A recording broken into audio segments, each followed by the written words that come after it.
Master ने मुझे अनाथ आश्रम से उठा के पाला था, जो मेरे पैदा होते ही मर गई। और बाप मालूम नहीं जिंदा है या मर गया। काश मुझे उसका पता होता, मैं अपने हाथों से उसका गला घोट देता। जैसे मास्टर को मार डाला तो मैंने मास्टर को नहीं मारा है, बल्कि वो अपनी मौत खुद ही मर गया। দেবানন্দের গান ও সিনেমা সবার মধ্যে খুব জনপ্রিয়, কিন্তু অনেকের মনেই এই প্রশ্ন আছে যে কেন দেবানন্দ সবার সামনে কালো কোট পরে বেরোতে পারতেন না, কোথায় নিষেধ ছিল। এর পেছনে রয়েছে দুঃখের গল্প। দেবানন্দের জনপ্রিয়তা আলাদা করে কিছু বলে দিতে হয় না সিনেমা প্রেমীদের। কয়েক প্রজন্ম বড় পর্দার এই নায়কের অভিনয়ে মুগ্ধ হয়ে থেকেছে। তার স্টাইলিং ও ফ্যাশন সেন্সেরও বিশেষ প্রভাব রয়েছে এই প্রজন্মের ওপর। অনেকেই বলেন কেউ কখনো দেবানন্দকে বড় পর্দায় ফুল স্লিভ ছাড়া আর অন্য কোনো কিছু পরতে দেখেননি। আবার দেবানন্দের সেই টুপি এতটাই জনপ্রিয় হয়েছিল যে এখনো দেবানন্দ টুপি বললেই এক ডাকে সেই বিশেষ ধরনের টুপি চেনেন সবাই। প্রায় 100টা ছবিতে কাজ করেছেন এই বিখ্যাত অভিনেতা। তবে শুধুই বড় পর্দায় নয়, বাস্তবেও দেবানন্দ এক চুটকিতেই মন জিতে নিতেন মহিলাদের। কিন্তু এই কথা কি আপনি জানেন, জন্ম সম্মুখে কালো কোট পরার অনুমতি ছিল না দেবানন্দের। এরকম নিয়ম তার জন্য কেন করা হয়েছিল জানেন? দেবানন্দের জনপ্রিয়তা সেই সময় শিখরে। তাকে এক ঝলক দেখার জন্য পাগল ছিলেন মহিলারা। তিনি রাস্তা দিয়ে হেঁটে গেলে ভিড় জমে যেত। বাস্তবেও দেবানন্দকে দেখে মুগ্ধ হয়ে যেতেন সবাই।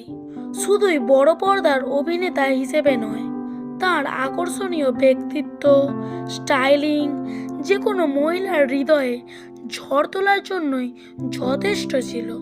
বেশ সুপুরুষ ছিলেন যে তিনি যখনই কোট প্যান্ট পরে জন্মসম্মুখে আসতেন, সেই সময় তাকে দেখে টুপটাপ প্রেমে পড়ে যেতেন তার মহিলা অনুরাগীরা।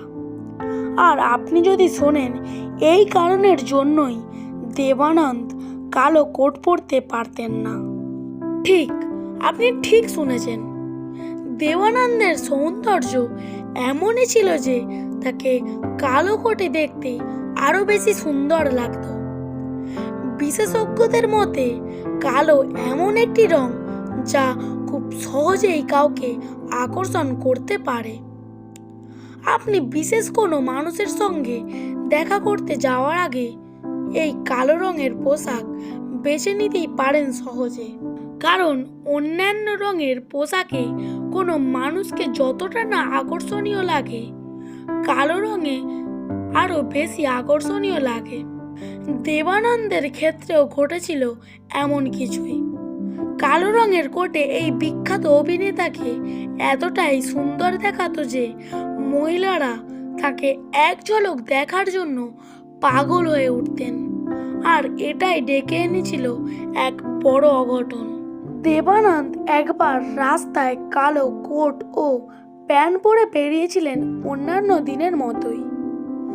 মাথা থেকে পা পর্যন্ত কালো মনোটনে দেবানন্দকে এতটাই সুন্দর দেখাচ্ছিল যে অনুরাগীদের হৃদয়ে ঝড় উঠেছিল।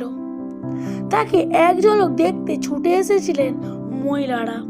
এক মহিলা অনুরাগী দেবানন্দকে এক ঝলক দেখতে উঁচু বাড়ি থেকে ঝাঁপ দিয়ে দেন।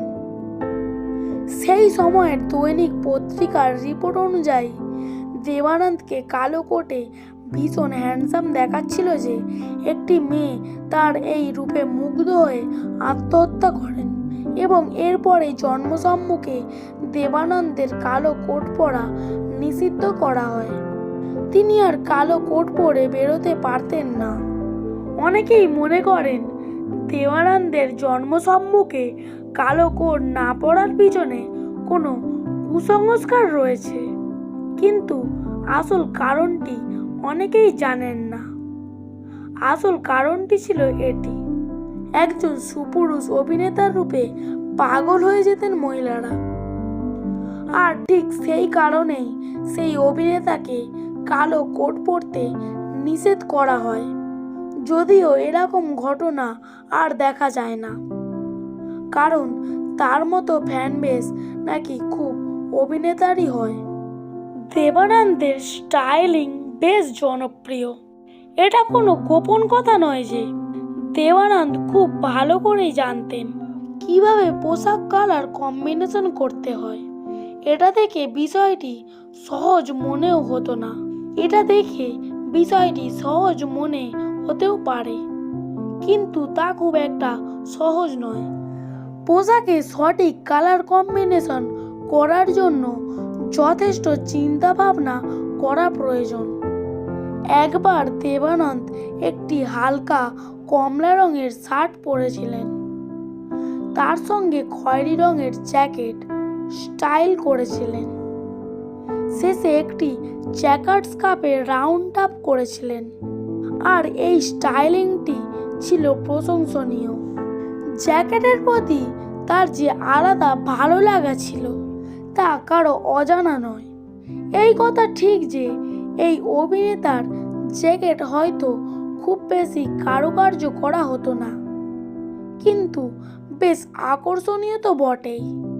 এছাড়াও জ্যাকেটের সঙ্গে আলাদা টান ছিল দেবানন্দের। নানা সময়ে তাকে নানা রঙের জ্যাকেটে দেখা গিয়েছে। এই জ্যাকেটে শার্ট আজও আউট অফ ফ্যাশন হয়ে যায়নি। ভিডিওটি ভালো লাগলে লাইক করবেন এবং সাবস্ক্রাইব করে আমাদের পাশে থাকবেন। ধন্যবাদ।